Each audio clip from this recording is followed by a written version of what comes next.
duas degustações. Hoje tem uma de Domaine Dandelion e amanhã uma inusitada de vinho suíço.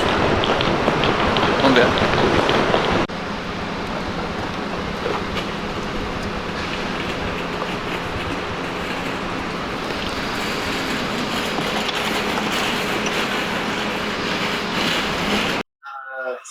Tô dando uma olhada no Domaine Dandelion, porque claro que o ideal é sentar no computador, ter horas e horas estudando o produtor. É um produtor que eu já conheço bem, já provei várias vezes, mas a verdade é que na correria, a verdade não é cru, que na correria você não tem tempo de sentar e fazer a pesquisa que você gostaria, e quando é um produtor que você conhece ajuda muito. Então qualquer Uber, qualquer 10 minutos eu já abro, já volto a ler. Você sempre esquece de algumas coisas para ver a história do produtor, para ver os vinhos que a gente vai provar, etc. Então Uber para mim é sinônimo de vinhos que eu vou servir nas degustações, ler sobre os produtores e relembrar qualquer coisa que eu tenha esquecido. A gente aproveita cada minuto.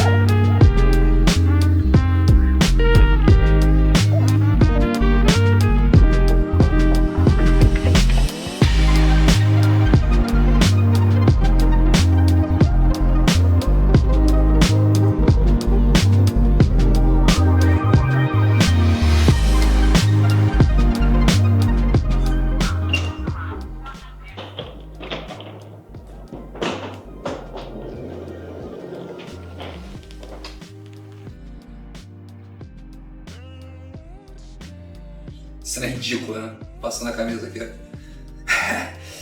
Mas o passaporte, cara, quando a gente tem câmera é ótimo, né? Que aí a qualidade fica muito melhor. Mas também a gente quer mostrar um pouco do dia a dia mesmo. Dia a dia, verdade nu e cru. Então isso também envolve muito conteúdo com o telefone, né? Muito conteúdo eu me gravando, seja na rua, seja visitando produtor, seja em feira. Então, acabei de voltar de Portugal, por exemplo, da Ilha da Madeira, não tinha câmera. Então gravei no telefone com o mesmo microfone que eu estou usando. Duas visitas a produtor com umas degustações assim, incríveis, com vinhos do começo do século XX, então 1920, 1930, bem como vinhos até mais antigos. E visitei também as salas de barrica dos produtores, conversei com eles. E esse tipo de conteúdo é muito legal, cara, porque ele foge também um pouco daquele conteúdo tradicional que é muito legal, com câmera, com microfone, com cenário, com tudo.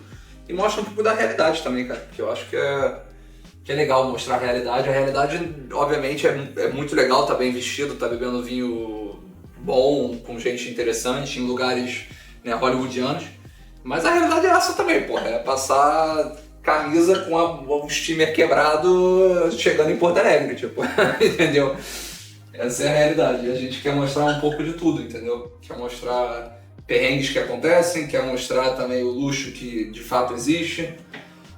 Tudo isso é viver de vinho. E é isso que a gente está querendo mostrar para vocês, porque eu acho que é um mundo que uma galera tem interesse, e até então é um mundo que é um mundo meio secreto, assim, que é um clubinho que pouca gente falava sobre, enfim. É isso. Cada uma, eu acho que tem a opção de 2 tecidos diferentes e tem também a opção de, se eu não me engano, tipo 10 cores diferentes. Então, meu irmão, tem pra todos os gostos. Se você não gosta de camisa branca, tem 9 opções para escolher. E se você gosta de camisa branca e só usa branco, tem 8 estampas diferentes para escolher. Já usou tudo aqui, tem que encher mais de água. Caralho, é um 7-1, meu irmão, a cada minuto isso aqui.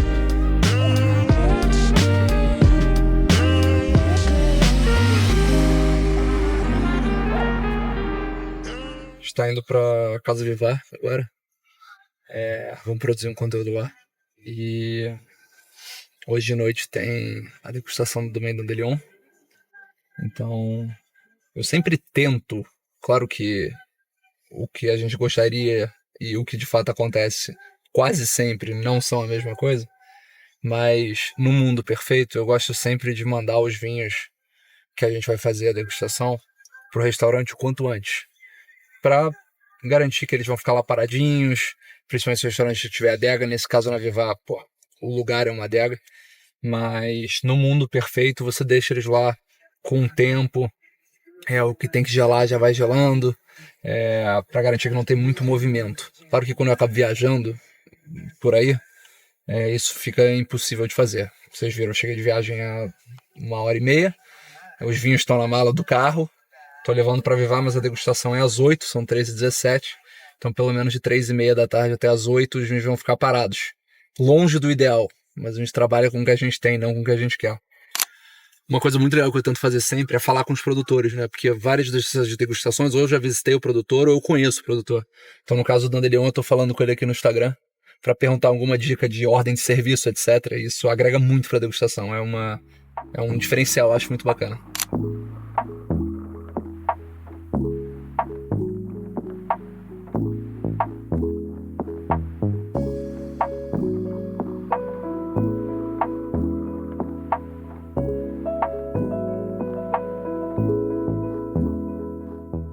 Casa Vivar, assim que você entra, ela te faz ir até o final ali pra esquerda. Isso aqui é uma entrada secreta, eu não tô te incentivando a fazer isso não, tá? Só porque eu tô com mala. Até porque o Chris tá me esperando entrar por lá, eu vou entrar por aqui pra dar um...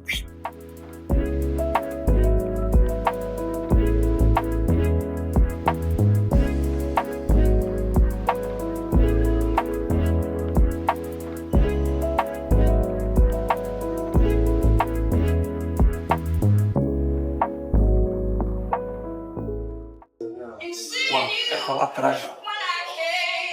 Atrás pra tentar uma relação sincera. E aí? Novidade, né? E aí, Gus? E aí? Eu entrei por trás ali na porta que não pode. Só que agora nós temos o radinho, a gente comunica tudo. Eu já sabia que estava subindo. Ele alertou. Sabe como é que avisaram no radinho? O celebridade está subindo. Coitado de mim. Ai, ainda perguntei quem é que está subindo. Aí ela disse celebridade. Agora entendi quem é. Não, uma vibe danada. Aí, os livros ali ainda. Porra, o máximo. Tá pronto a maratona? Tô. Queria que fosse daqui a 2 semanas. Daqui a 1 mês. Tipo, eu tô pronto pra acabar o ciclo já, porque eu tô meio moído. Tô muito moído, na verdade. O que é que tu tá treinando? É maratona ou é o Iron que tu tá fazendo? Eu vou fazer os dois. Vai fazer os dois? Mas eu vou fazer... Agora, daqui a 1 mês, eu vou fazer a maratona de Barcelona. É daqui a 4 semanas e meia. E eu tô inscrito no meio Ironman em agosto no Rio. E ano que vem eu quero fazer o Iron completo. Só que, porra, agora falta 1 mês, né? Então agora você tá quase no pico dos treinos, então eu tô, cara, muito quebrado. É aquela história que você já começa um treino quebrado do treino anterior, onde eu tô agora. Então, tô feliz, assim. Vamos organizar aí o que você quer fazer. Então, é isso que eu ia te falar, ó, tem... Cara, aqui tem a roupa que eu vou usar hoje de noite pra degustação. Então, se eu tenho um lugar pra pendurar a roupa, não. Tinha algum cabide lá em cima? Tem lugar pra pendurar, tem lugar pra tomar banho, tem uma suíte. E aclimatizar o resto. Aqui tem um vinho pra gente beber. Não sei, você vem amanhã, não? Vem. Ufa, tá. A gente pode decidir se a gente bebe hoje ou amanhã, uma coisa especial. Uma garrafa. Que eu só tô abrindo sessão porque são vocês. Olha aí, ó. E aí, cara, eu preciso gravar um monte de conteúdo. Eu acho que seria legal gravar aqui que eu tinha te falado. Uhum. A maioria é conteúdo de Reels, então coisa curta. Alguns conteúdos de 5, 7 minutos pro YouTube, que é fácil. E eu tenho um vídeo que esse vai dar trabalho, que talvez fosse melhor fazer hoje logo, que é um vídeo de uma meia hora corrido, que é um roteiro grande pra caralho. E o roteiro tá escrito, só precisa gravar. Eu escrevi o texto inteiro, são 13 páginas. Tá, e aí tu abre o computador na tua frente? Não, a gente pegou um teleprompter. Ah, você tem um teleprompter?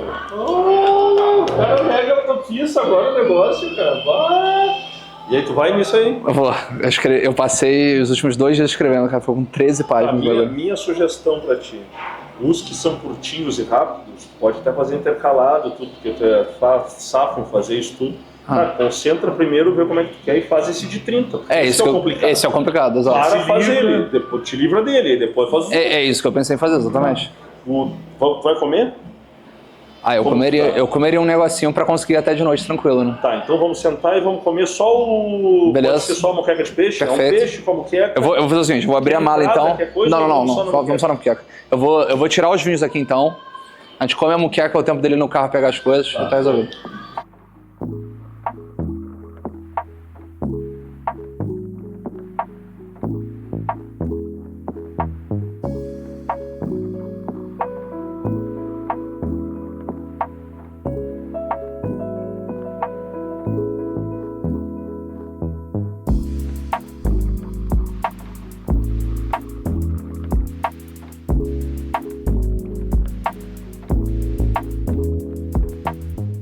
Não é isso que tá falando, não. Tô falando do roxo.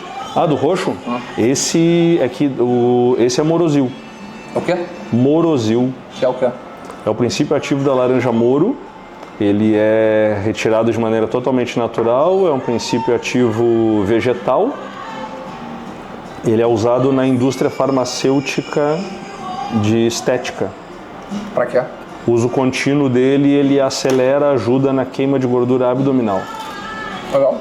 Ele faz parte do nosso menu da beleza, que é um menu que nós fazemos para a Pharmatec, que é quem tem esses princípios, que vende eles em cápsulas para as pessoas terem dietas que façam os objetivos que elas querem. Então tem um menu que a gente faz para ela, para a Pharmatec, para as clientes da Pharmatec, que elas vêm, que todos os tempos tem ingredientes que se tomaria. Que maneiro.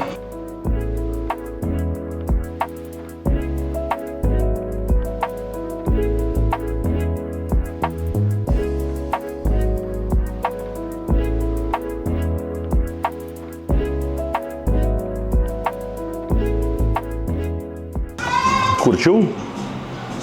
Eu não faço a menor ideia. Ainda mais pela garrafa, a garrafa tá me confundindo. Não pode olhar a garrafa, Esse cara. formato aí, Não pode olhar a garrafa. Porque tem alguns formatos que, entre aspas, Fica com aquela... não é que entreguem, mas eles te remetem para um lugar, né? Tu pega as garrafas Jurra ali. No geral, os produtores do Jurra usam um tipo de garrafa. Só que aí, claro, que a garrafa, aquela Jurra, como é que é o nome daquela garrafa? Não sei.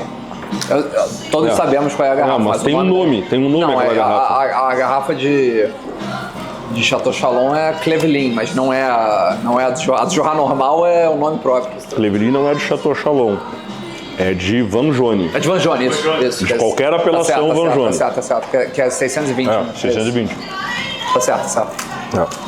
Aquela, vários produtores usam e vários outros não usam, né, cara? Pô, tu pega vários que a gente gosta. A Adeline não usa, o Vernois não usa, o Domaine Murmur não usa, Quingiro não usa, vários não usam. Mas tem vários que usam, quando tu olha para aquela, tu já sabe que é Jurra, né? Essa aqui, tu olha, tu já remete a ser Alemanha ou Alsácia, né? Mas... É Alemanha ou Alsácia ou não? Não. Eu não acho que seja, não. Acho que seja, não. Essa... Não acho que seja, na verdade, porque me parece que esse verdor não é de clima frio. Ele tem uma coisa marinha, né? Isso me parece um clima mais quente, apesar do vegetal. O vegetal é o que pega, na verdade, pra não ser clima frio.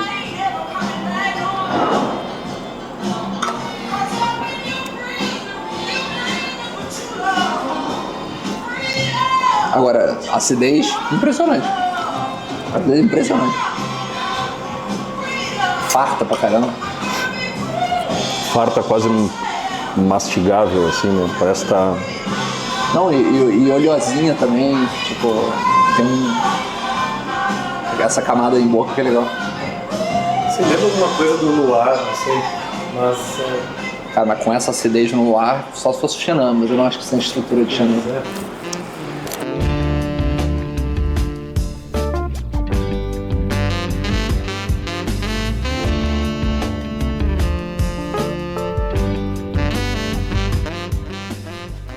Com isso, ou é cansativo porque em feira ou em visitar produtor, cara, pô, a mãozinha no final parece, lembra da época de colégio quando você criou redação, que aí chegava na terceira página que você fazia assim, já... Não, e aquilo claro, é a tua profissão hoje que tu escolheu, mas é um negócio que te impõe uma dedicação que, pô, na hora que tu tá fazendo isso aqui, tu não tá aproveitando o que o vinho te entrega, tu tá analisando o vinho e registrando. Eu anoto de alguns, principalmente quando é prova de produtor, mas eu faço no meu celular mesmo. Eu faço a foto da garrafa e escrevo na legenda da foto da garrafa. Isso é muito legal. Porque... Não, aí depois eu tenho, tal dia eu provei os vinhos da Vivente. Pô, eu vou lá, abro naquele dia, na minha conversa, e tá ali a foto do vinho e o que eu achei. Só que, cara, eu não faço que nem ele, que descreve o vinho. Eu anoto quase um simbólico para me dizer para me lembrar do negócio do vinho mais preciso. E o meu geralmente é para decidir o que eu compro, né? Claro. É menos para descrever o vinho, mas decidir o que eu boto aqui. Então, cara, às vezes as anotações tem umas que são muito engraçadas. Tem uma que diz assim, eu tava lendo ali que eu tava ontem fechando com a Vanessa o pedido dos outros vinhos dela que não vieram naquele dia. E aí tinha numa anotação que eu tinha feito: frutinha azeda, quase podre, ponto. Dedução disso seria o quê? Pô, não bota, né? Delícia, comprar. Cara, você não tem ideia a quantidade de produtor e até chefe de cozinha que falou que ia comprar isso aqui. Isso é uma maravilha, né? Cara, a quantidade de produtor fora do Brasil que falou que ia comprar isso, porque o cara falou, cara, prova de barrica, prova de tanque. O cara tá ali provando o tempo inteiro, fazendo decisão, ele fica com um log aqui de tudo anotado, chefe pra receita. Cara, porque faz muita diferença. Agora eu tava em Portugal, visitei a Henriques e a Barbeito. E, cara, o enólogo-chefe lá da Henriques, cara, falou, eu vou comprar uma melhor dessa, porque eu fico anotando em caderninho. E, cara, eu anotava em caderninho, pô, eu anotava no Moleskine. E aí no Moleskine, rapidamente você percebe que pra achar é impossível. Sim, e quando você tá viajando, a gente tá aqui falando de um vinho, você vai me perguntar da Barbeito. Fudeu, porque o caderninho ia estar lá em São Paulo, no Rio de Janeiro. Claro. Essa é a primeira coisa. E a segunda coisa é, cara, o caderno, eu olhei, eu tinha uma pilha de caderno. Sim. Em que eu não consigo achar absolutamente nada. É legal, de vez em quando voltar lá, pô, que legal essa viagem pra Borgonha em 2022. Mas, cara, você não volta. Não tem tempo. Não volta. Quando tu tiver o tempo de um dia inteiro pra procurar um vinho que é chato, fica lá procurando. Então, esse é que é o negócio. Isso aqui realmente, cara, mudou minha vida, assim, é muito bom. E é muito bom quando você prova um vinho que você já provou, mas não olha o que você escreveu. E aí você escreve os dois, depois na busca você acha os dois, aí você bota um do lado do outro e aí você fala, pô, caralho, ou o vinho evoluiu, ou eu peguei coisas aqui que não estavam antes, e aí você pode ver, né, o que você estava comendo, o que você estava bebendo. Eu não escrevo se eu estava comendo ou bebendo, mas eu sempre escrevo a condição da garrafa. Então se foi de tanque, se foi de barril, se foi decantado, isso eu escrevo. Se foi aberto há 2 horas, se foi aberto no dia anterior, isso eu escrevo. Mas eu não escrevo se eu estava comendo ou não. Aí, senão o próximo vai perder o controle. Apesar de que, obviamente, seria legal. Mas...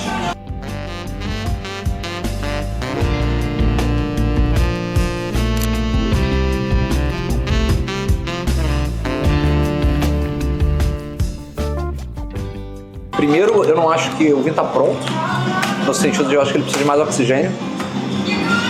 Ou tempo de garrafa, eu acho que isso é mais tempo de garrafa, na verdade. O dele aqui ficou um tempo na taça, ele provou de novo mesmo quente e disse que estava melhor, né? Eu acho que ele precisa de mais tempo em geral, na verdade. Eu digo isso mais porque, apesar de eu gostar da fruta e principalmente da acidez, eu sinto que ele está um pouco confuso. Falta um pouco de clareza nos elementos. Tipo, tanto na fruta quanto na acidez, as coisas estão lá, mas elas não têm muita delineação ainda, sabe? Tá tudo meio que lá misturado. Tipo, jogaram junto e misturaram. Integrado, assim. Exato, eu acho que falta integração dos elementos, apesar de eles estarem lá. É a minha leitura. Eu gosto, não tem... O vegetal no nariz me incomoda um pouco, mas eu não sei se isso é porque foi colhido cedo ou se é outra coisa.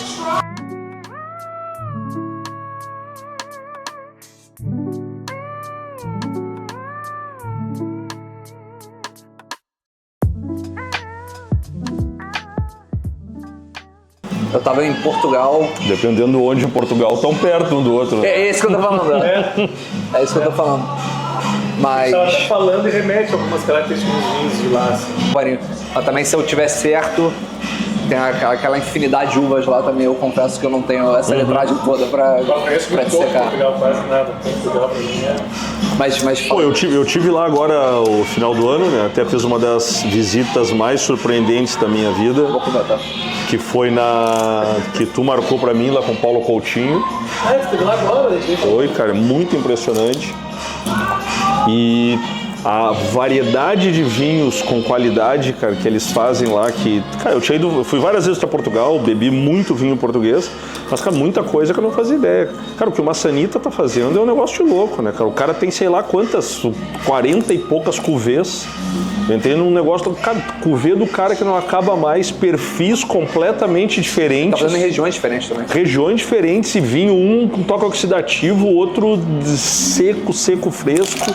Uma loucura, assim, o negócio é bem impressionante, assim, bem impressionante. Esse aqui é um produtor, cara, que é Portugal, que desde das primeiras vezes que eu fui a Portugal, ele sempre teve no meu mapa por conta de algumas referências que eu tinha visto, eu sempre pegava vinho dele para beber. Ah, ele tem um peixe? Sempre bebia algumas coisas.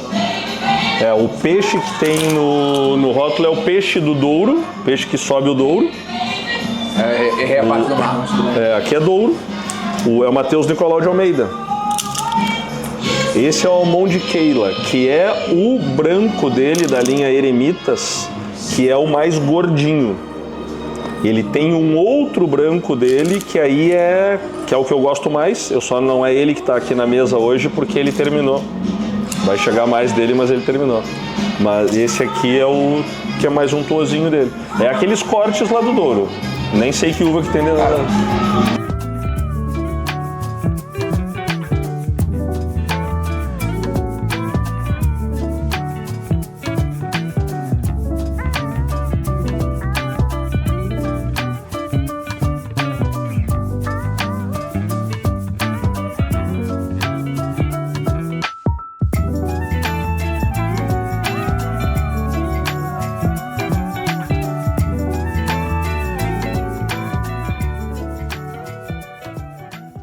O Matheus, ele é da família da Nicolau de Almeida. Nicolau de Almeida é um produtor tamanho... Não é médio, porque lá Douro tem coisa muito grande, né? Mas na Nicolau de Almeida eles fazem quase 300 mil garrafas por ano. Para um momento da minha vida, se eu estivesse no Mato Grosso, no Ceará, em Porto Alegre ou em São Paulo, estaria razoavelmente parecido. Porque durante a semana eu não estou saindo de casa, super recluso. Estou tendo que malhar muito todo dia por causa das provas. Trabalhando 10, 12 horas por dia, que é o padrão. Fazendo todos os meus almoços, fazendo todos os meus jantares. Então, cozinhando, que pra mim está sendo agradabilíssimo, porque eu adoro cozinhar. E é uma coisa que nessa loucura de viagem, prova, visita, o caceta, você acaba esquecendo como é legal você cozinhar pra si mesmo. Ele tá sempre comendo em alguns lugares que eu amo comer fora, todo mundo sabe, mas eu também gosto de cozinhar pra mim. E é um hábito que eu tinha perdido e que desde que eu mudei pra São Paulo eu tô meio nessa. Então durante a semana eu não tô saindo at all, assim, salvo o trabalho. Se não for trabalho eu não saio. Recusei todos os convites possíveis até agora e obviamente com muita educação, mas falei tipo, cara, eu não tô saindo. Então, ou é trabalho ou eu não saio. E aí sábado, depois do meu treino longo, aí sábado eu bebo, saio à vontade e domingo até a hora do almoço. Então a minha vida tá sendo isso. Sexta, domingo? Sexta não, sábado de tarde, porque sábado de manhã eu tenho meu treino mais longo. Então, tipo, sábado passado eu corri 30, esse sábado eu corri 32. Então sexta não dá pra fazer muita coisa. Primeiro happy hour do Radar na quarta. Quinta é a comunidade. Quinta é o primeiro jantar da comunidade. Jantar. megalomaníaco que vai rolar. Por que megalomaníaco? Porque vai estar legal de vinho? Dos vinhos. Bacana? Muito alto. É mesmo? Muito alto. Muito alto. Muito alto não. São generoso. Uma adega farta também. Tem que trocar o meu. Vou trocar o meu. Não troca o teu, pô. O teu vai amassar vários. O teu é muito foda. Sou louco no teu vinho. Louco. É as cegas, né? A única pessoa que sabe o vinho de todo mundo sou eu. Eu tô levando um vinho muito sério também.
beber vinho é construir repertório de vinho, construir cultura de beber bem vinho, é dar valor a isso que para nós é uma coisa tão cara, que nos realiza tanto, que nos enche de emoção. Então eu estava te agradecendo pelo privilégio de escolher a Casa Vivá para fazer esse encontro aqui e abrir. Cara, o que nós vamos beber hoje, essa bateria aqui de Dandelion, junta, no mesmo lugar, no mesmo momento, não sei onde já teve algo assim, né? Então para nós é um privilégio muito grande, mas te agradecer mais do que isso. O que tu estás construindo, e eu vejo isso porque eu recebo retorno de pessoas que chegam até a Casa Vivá buscando consumir esse conteúdo, consumir essa cultura que a gente está junto construindo, através do que eles te seguem e por isso também me enxergam, é bem grande. Então é te agradecer por escolher a Casa Vivá para fazer esse, que é o nosso segundo momento que tu abre tua adega aqui, mas também te agradecer por esse papel geral que tu está fazendo com esse negócio que tu conseguiu construir e que bom que consegue dedicar a tua vida, as tuas horas, o teu estudo, o teu trabalho a construir algo que ao fim e ao cabo é coletivo. Tu está fazendo o que te realiza e está construindo coletivamente para nós também esse papel. Então para mim, cara, é uma alegria gigantesca a gente estar aqui nesse momento, ainda mais confiar na Kelly para estar fazendo a comida para esses vinhos tão especiais. É claro que hoje aqui é um tatear no escuro, porque nós não conhecemos os vinhos que vão ser servidos. Tem um da lista que é o vinho que eu conheço, que eu só conheço porque ele teve a generosidade de abrir comigo aqui numa outra vinda. E então foi um tatear no escuro a partir de um diálogo nosso com ele, do perfil de cada vinho e, portanto, do que a gente encaixava na comida. Nós vamos fazer um menu com alguns tempos com vocês. O Thomas vai falar agora e eu vou distribuir uma largada para nós, que é uma Amuse-Bouche, só para divertir mesmo a boca.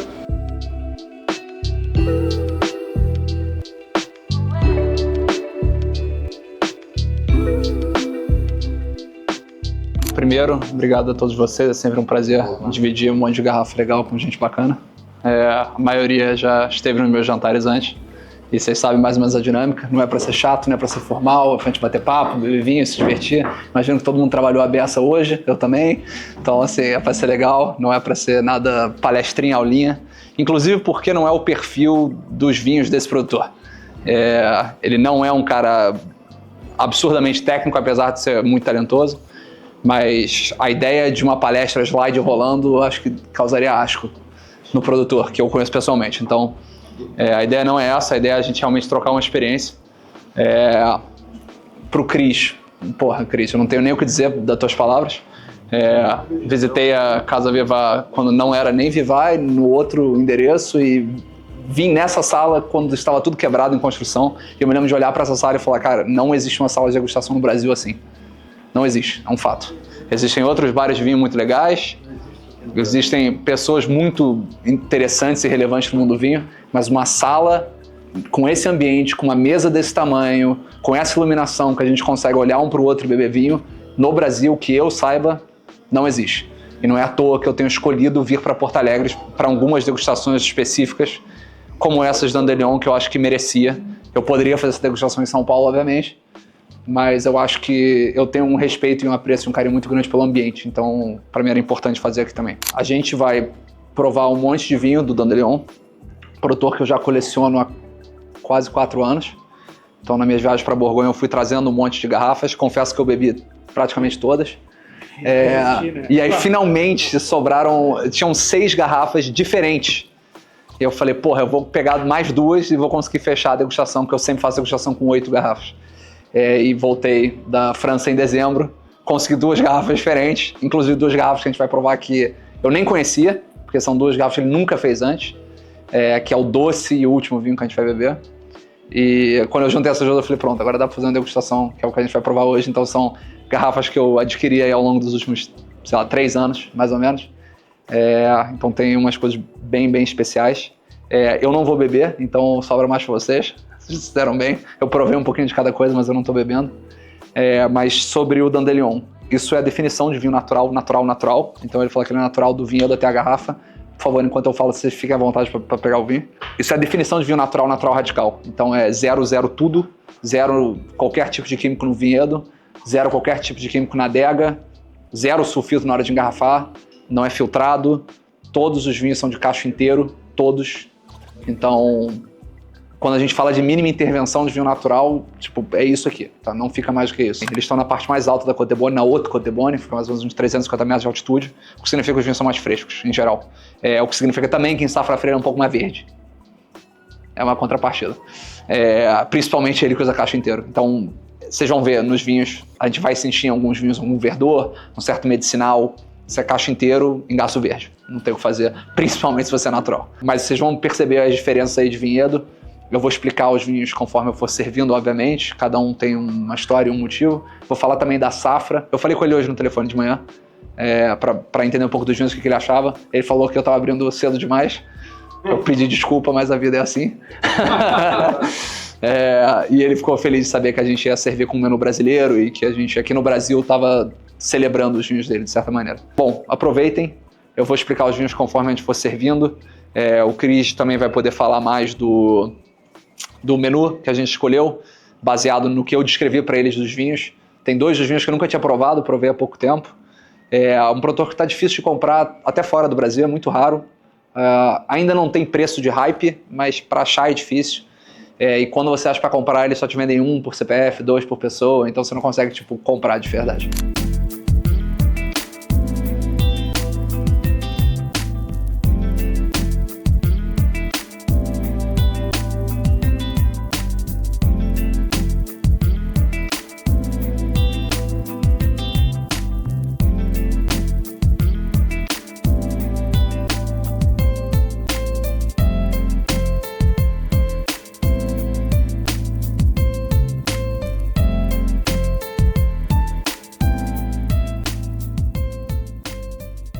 A largada aqui, aquela folha que é o Amuse-Bouche, é um Amuse-Bouche que a gente usa no meio que padrão na casa por 2 motivos. Um, porque nós achamos que ele de fato diverte a boca, que ele dá a condição de... Ele tem um pouquinho de acidez, ele tem uma explosão para salivar, para dar uma divertida na boca. nós temperamos aquela folha com uma pasta que a gente pinta ela, que é castanha de caju, semente de abóbora, o pimentão vermelho e aí temperos. A cúrcuma e a páprica são os principais. Ela vai para o desidratador. A função do desidratador é dar para ela essa quase crocância, secar bem ela e manter todos os nutrientes, que aí é o segundo motivo de por que essa folha é o amozebushi. Essa é uma punk, uma planta alimentícia não convencional, e para nós o maior exemplo do quão absurda é a opção que nós fizemos, nós enquanto humanidade, do ponto de vista de consumo e de alimentação. O Thomas está servindo o primeiro vinho aqui Primeiro vinho branco. o sem bolhas da rodada. Para ele, o pessoal está preparando já o próximo acompanhamento.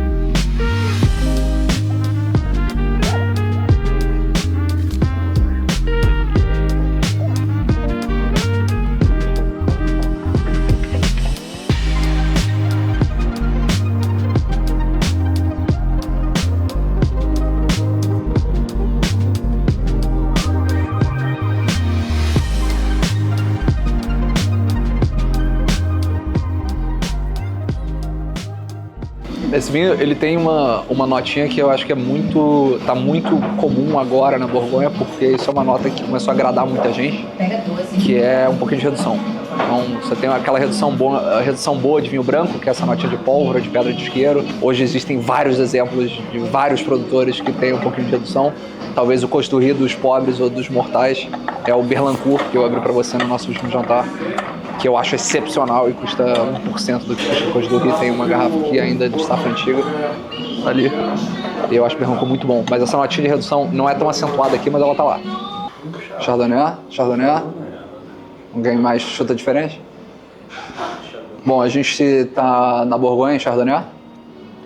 Mantendo o fato que a gente tem um produtor da Haute Côte de Beaune, a gente segue em Beaune. Então, Borgonha Chardonnay. O nome desse produtor é Maison de Joncs. Não sei se vocês conhecem ou já ouviram falar. É um produtor raríssimo. De novo, eu provei uma vez aqui na Vivac com o Chris. Faz vinho lá em Beaune, compra uva, na verdade, em Beaune é um negocinho. Mas é uma coisa mega unicórnio. 2018, safra um pouquinho mais quente, frutinha um pouquinho mais madura, essa notinha de redução bonita, fruta muito, muito, muito pura. Tentando ao máximo ficar perto do que o Dandelion entrega. Cris, se você quiser falar mais do vinho aí, cara. A Jaichu é o nome dessa produtora aqui. Coreana, né? Ela é coreana, nascida na Coreia do Sul. Ela foi estudar, depois de trabalhar em cassino e trabalhar numa importadora na Coreia do Sul, em que o cara levava vinhos para lá bacanas, Feivelei, vários Gigal, e não vendia, então ele abria vinho com staff para provar. E aí ela se apaixonou por vinho e foi estudar em Beaune. Ela desse estudo, que é uma vinícola grande lá que ela estudou e fez o estágio numa vinícola grande, ligada a Chateau Latour, a vários outros. Ela foi trabalhar no Chateau Grillet.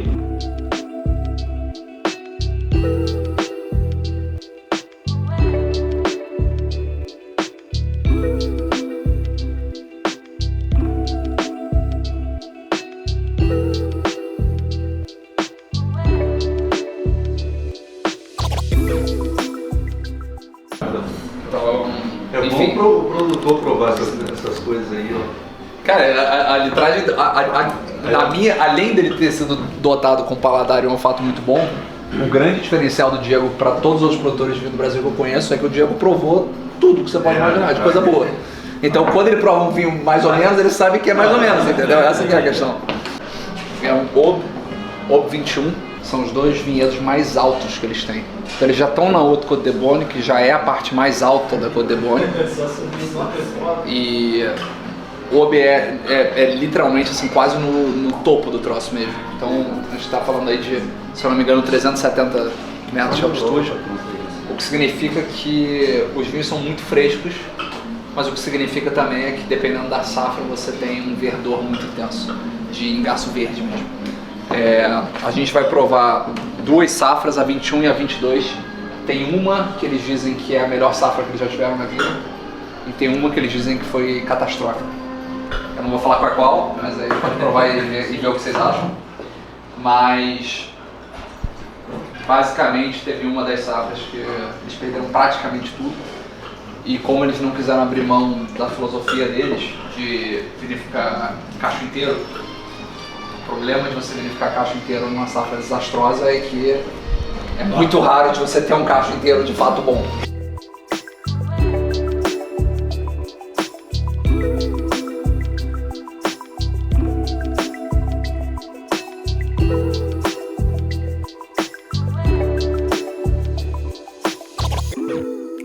Não, mas sai de todo lugar uva. Se tu conduzir a uva direito, vai sair uva de qualidade da maioria dos lugares. Aí a questão é a expressão que tu quer. Tu querer dar campanha um vinho fresco, leve... Esse é o mais verde aqui. Não dá, né? Mais primário. Vai tirar da campanha um outro perfil de vinho. Campos de Cima da Serra entrega para quem busca esse perfil aqui, frescor, vinho vivo, assim. Pô, Campos de Cima da Serra é o que até agora se apresentou como o melhor lugar para isso. Vou mostrar para vocês então o primeiro vinho, enquanto a gente espera o pessoal se divertir aqui. Posso, Thomas, mostrar para eles o primeiro?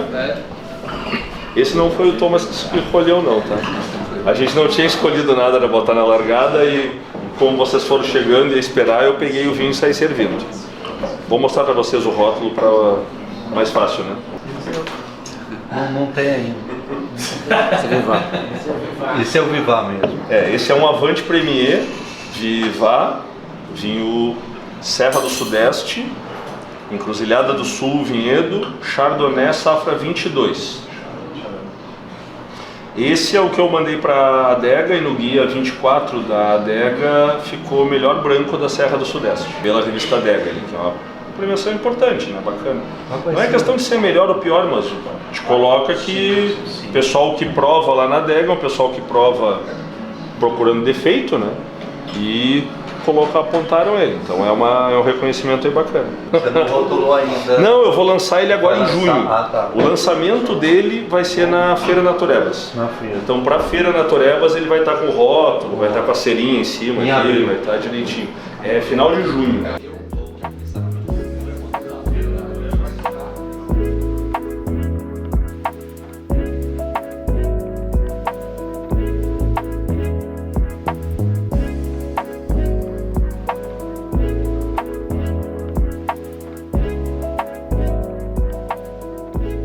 O equilíbrio do vinho, do prato, das coisas nos engana na nossa percepção. Então, por exemplo, quando a gente bebe, que é o exemplo mais fácil, quando a gente bebe um grande Riesling alemão, os grandes Riesling alemão têm doçor, né? Tem açúcar ali dentro. A gente não percebe eles doce na boca, porque tem tanta acidez que compensa isso. Isso vale para diversos outros elementos. Então, quando a gente faz uma harmonização sem testar, só de orelhada, nós estamos sujeitos a algumas surpresas. Ainda mais quando a gente busca fazer o prato, assim, digamos, tempero menos, mas mesmo assim quer colocar algo surpreendente em sabor e, portanto, entra numa zona de risco. Espero que não atrapalhe vocês. O livrinho de harmonização não te ensina sobre coisas como o Dandelion.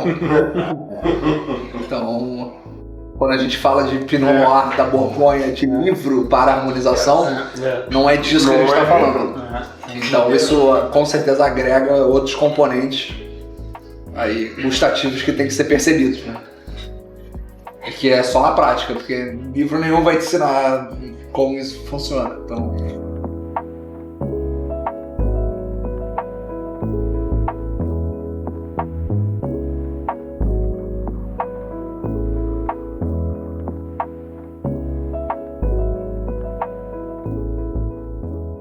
A gente vai provar um vinho diferente, um vinho que eu não conheço, inclusive nunca vi. Eu acho muito legal quando alguém generosamente oferece uma garrafa no tema, então queria pedir um brinde ao nosso querido Gilberto por oferecer essa garrafa. Gilberto vem de Colatina, no Espírito Santo, para participar desse momento e ainda traz essa preciosidade na mala. A melhor coisa do vinho é compartilhar. Perfeitamente. Tudo, né? Isso aí é Eu não conheço vinho, então eu realmente não sei nada sobre esse vinho. Mas, de novo, pode ser Pinot, pode ser Gamay, pode ser um Grenache. É isso que dá pra saber. Mas eu provei o vinho e eu acho, inclusive, que ele conversa muito bem como uma ponte entre o primeiro flight e o segundo. Acho que vocês vão entender o porquê. Mas ele tem uma peculiaridade que eu senti quando eu provei, que é esse primeiro ataque meio floral seguido de uma estruturinha que aparece no segundo plano. E o segundo flight tem mais estrutura, obviamente. Então eu achei que fazia sentido a gente provar ele sozinho entre um e outro. Ele entra bem floral mesmo, muita rosa, e depois ele meio que abre os braços assim. Então tem uma latinha de terra também legal. Eu achei o vinho muito bonito.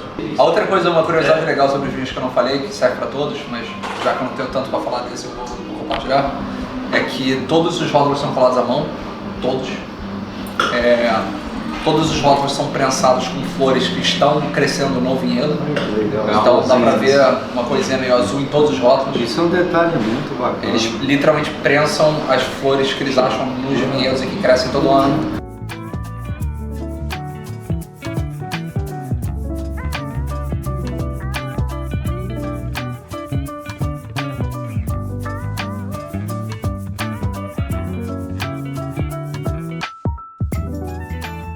Mas eu não sei se todo mundo da mesa escutou.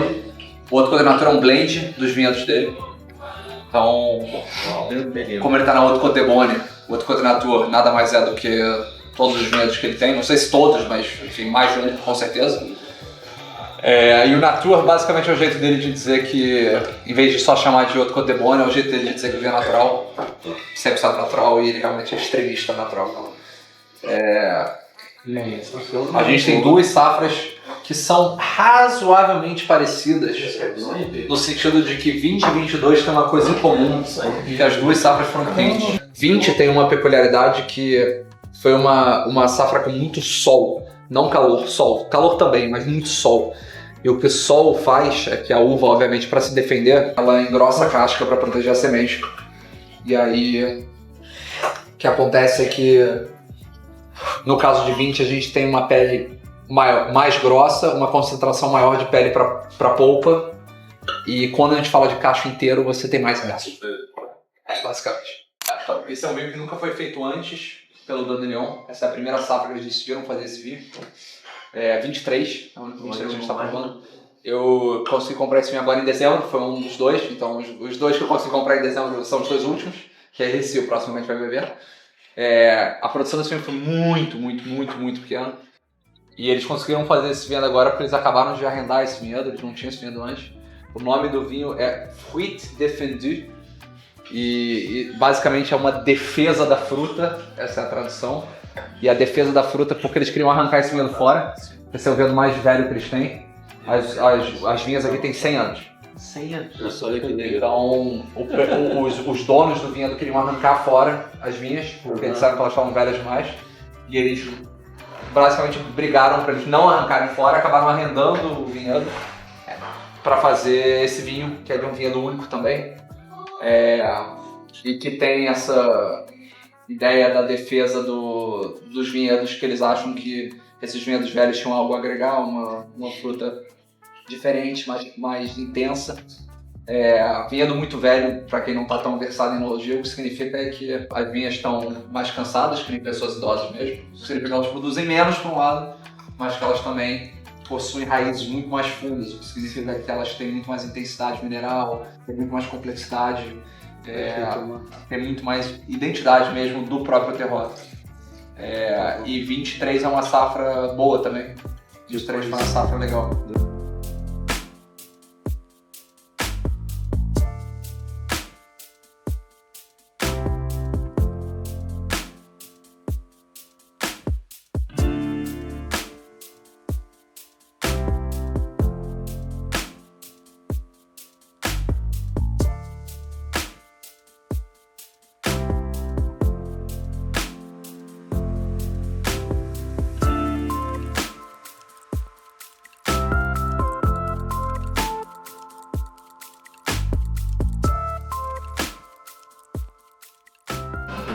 não é que vai ou não vai combinar, é que na hora que tu entra no menu harmonizado, tu tá totalmente despido daquilo que tu queres sentir. Tu vai entrar para sentir aquilo que eu quero que tu sinta. Quando tu vem na Casa Vivá fazer o meu menu harmonizado, tu vai sentir o que eu quero. Eu vou te conduzir num caminho de sabor nesse prato, nesse outro caminho de sabor nesse outro nesse. Então, cara, não é questão de se é 2, 3, 4, qual é a conta. É uma coisa só, exato. É uma coisa só, tudo é o alimento do momento, só que esse aqui te leva para sentir isso, esse aqui te leva para sentir isso, esse para sentir isso. É isso que a gente faz aqui, e para mim harmonizar é gerar experiência. Não tem essa se o resultado é 2, 3, 4 ou 5. É uma experiência que vai ser gerada. Às vezes é uma experiência que para ti é mais realizadora, às vezes para ti não realiza tanto. E é o risco que quem está fazendo o harmonizado corre. O que não dá é para cometer erros crassos. Eu não posso servir um porco lotado de sabor delicado como aquele anterior, que a gente nem tempera para preservar o sabor da carne, que já é um absurdo para qualquer cozinha. Como é que um chefe não vai temperar uma carne?